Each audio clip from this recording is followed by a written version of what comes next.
त्रिपुरेश्वरि भगवति गंगे त्रिभुवन तारिणि तरल तरंगे शंकर मौलि विहारिणि विमले मम मतिरास्तां तव पद कमले भागीरथि सुखदायिनि मातस्तव जल महिमा निगमे ख्यात नाहं जाने तव महिमानं पाहि कृपामयि मामज्ञानम् हरिपदपाद्यतरङ्गिणि गङ्गे हिमविधुमुक्ता धवलतरङ्गे दूरीकुरु मम दुष्कृतिभारं कुरु कृपया भवसागरपारम् तव जलममलं येन निपीतं परमपदं खलु तेन गृहीतं मातर्गङ्गे त्वय्यो भक्त किल तं द्रष्टुं नयम शक्तः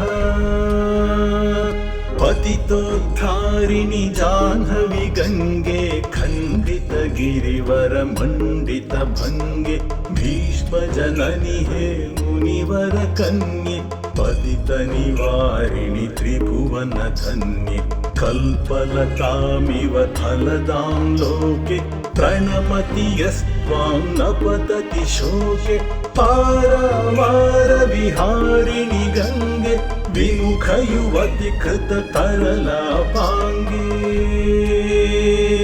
तव चेन्मातः स्त्रोतः स्नात पुनरपि जठरे सोऽपि न जात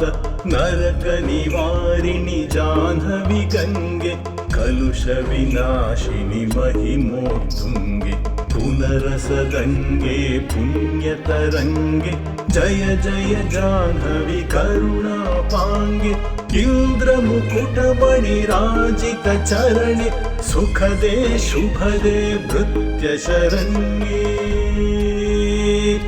रोगं शोकं तापं पापं हर मे भगवति कुमति कलापं त्रिभुवनसारे वसुधाहारे त्वमसि गतिर्मम खलु संसारे अलकानन्दे परमानन्दे कुरु करुणामयि कातरवन्द्ये तव तटनिकटे यस्य निवास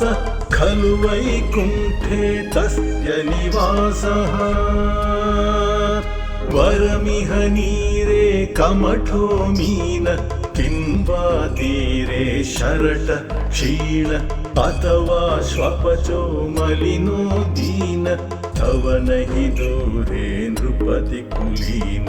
भो भुवनेश्वरि पुण्ये धन्ये देवि द्रवमयी मुनिवर कन्ये गङ्गास्तवमिममलं नित्यं पठति नरो यत् सजयति सत्यम्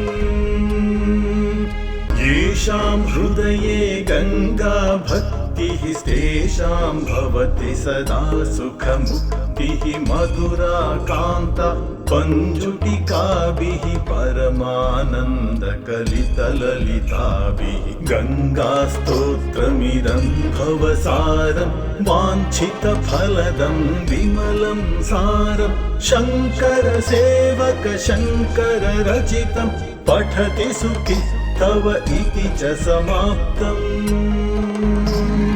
जय जय गंगे जय मां गंगे जय जय गंगे नमामि गंगे जय जय गंगे जय हर गंगे जय जय गंगे नमामि गंगे जय जय गंगे जय मां गंगे जय जय गंगे नमामि गंगे जय जय गंगे जय हर गंगे जय जय गंगे नमामि गंगे जय जय गंगे नमामि गंगे जय जय गंगे नमामि गंगे।